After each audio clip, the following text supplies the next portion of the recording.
यक्षरस यह आज का विषय है।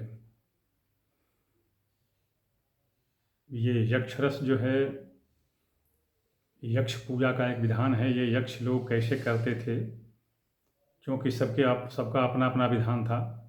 यक्ष, किन्नर, गंधर्व, नाग, देवता, दानव सब अपने अपने विधान से पूजा करते थे, जिसमें यंत्र मंत्र तंत्र सिद्धियाँ वगैरह चलती हैं। यक्षरस से शिवलिंग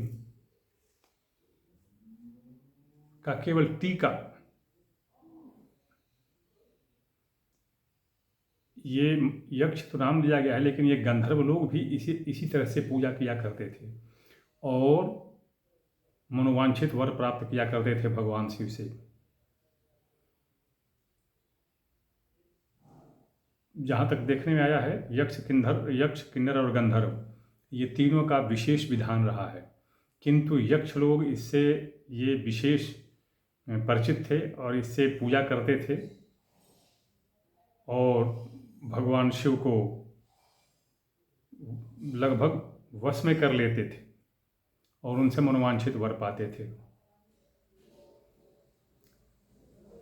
यक्षरस, इसमें 9 पदार्थ होते हैं, 9 सामग्री होती है। कौन कौन सा मैं बता दूं आपको, बहुत सरल है।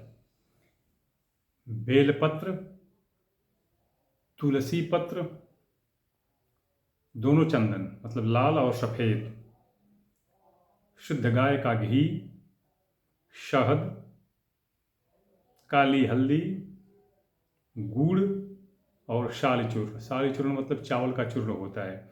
चावल किसका, तिन्ने का चावल जो होता है उसका चूर्ण शाली चूर्ण। ये 9 होते हैं। इन्हीं 9 को मिलाकर 9 रस बनते हैं, जिनको यक्ष रस कहते हैं। और ये आपको ज्ञात होना चाहिए कि ये 9 ग्रहों को शांति देने वाले भी हैं। ये 9 रस 9 ग्रहों को शांति देने वाले भी हैं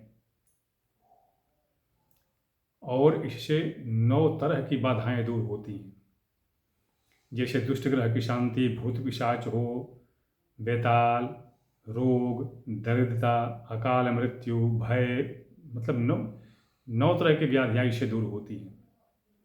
ये जो मैं बताया, इसको मिला करके करें क्या कि जो अपने एक पारे का शिवलिंग लें, पारा का कुछ नहीं करना है। ये जो ऊपर मैंने जो सामग्री बताई, बेलपत्र, तुलसी पत्र, लाल चंदन, सफ़ेद चंदन, शुद्ध गाय का घी, शहद, काली हल्दी, गुड़ और शाली चूर्ण, चावल का चूर्ण, इन सबको कूट पीस करके लेई बना लीजिए। कुछ नहीं करना है आपको।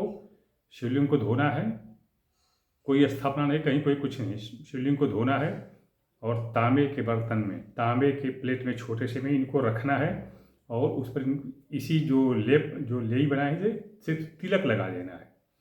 और जब तिलक लगाते हैं तो वही अंगूठा या वही अंगुली अपने सिर पर भी लगा लेते हैं। ये इस तरह से ये शिवलिंग की पूजा किया करते थे। यक्ष, किन्नर, गंधर्व से भी पूजा किया करते थे। चित्रसेन का नाम बहुत ही प्रचलित है, बहुत प्रसिद्ध है। ये गंधर्व था और यह इसका कुछ दुरुपयोग कर लगा तो भगवान का शाप भी मिल गया था, इसलिए इसका वध भी हुआ। खैर, मतलब ये एक सिद्ध विधान है। एक चीज़, जैसे किसी का शादी विवाह नहीं हो रहा हो या मनोवांछित पति या पत्नी नहीं मिल पा रहा हो, तो वैसी स्थिति में इन 9 में 2 चीज़ और मिला लेते हैं। क्या चीज़? कुमकुम और गोरोचन, और इनको मिला करके लेई बना लेते हैं और फिर उसका तिलक लगाते हैं। यह एक बहुत ही सिद्ध विधान है, आप इससे करके देखें। दूसरी चीज़ कि जो इसके प्रभाव की अवधि जो महर्षि अगस्त्य ने बताया है, उसको खडार्ध बताया है। खडार्ध, खडार्ध, 6 अर्ध, मतलब 6 पक्ष। 15 दिन का एक पक्ष होता है तो 3 माह हो गया। वैसे 87 दिन कहते हैं, लेकिन 3 माह 90 दिन मानते हैं। 90 दिन में इसका प्रभाव होता है। आपको ये घर पर भी तैयार हो जाएगा, आप इसको करके देखें। एक सिद्ध विधान है ये, आपके लिए बहुत ही प्रभावी और लाभकारी होगा। और मैं चाहूँगा कि इस चीज़ को ढेर सारे लोगों को बताएं आप। आपके परिचित मित्र दोस्त संबंधी जो भी हैं सबको आप ये बताएं, क्योंकि YouTube इसको कहीं किसी को जाने नहीं देगा। क्योंकि मैं पैसा नहीं खर्च करता हूँ YouTube को, क्या प्रीमियम ले लो क्या ले लो, नहीं करता हूँ, तो ये किसी को जाने नहीं देगा। तो इसलिए यदि ये उचित लगे, उपयोगी लगे, लाभदायक लगे ये वीडियो, ये विधान, तो आप अन्य तक पहुँचाएं। और नहीं उपयोगी है तो कोई बात ही नहीं।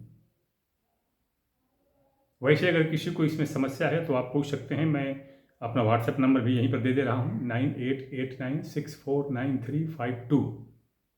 केवल समस्या लिखिए, केवल इस पर जो दर्शन की बात मत कीजिए, तर्क वितर्क शास्त्रार्थ मत कीजिए, उसका कोई मेरे पास उत्तर नहीं है। वीडियो लंबा न हो इसलिए मैं इसको यहीं पर समाप्त कर रहा हूँ। अगले प्रसंग के साथ अगले वीडियो में।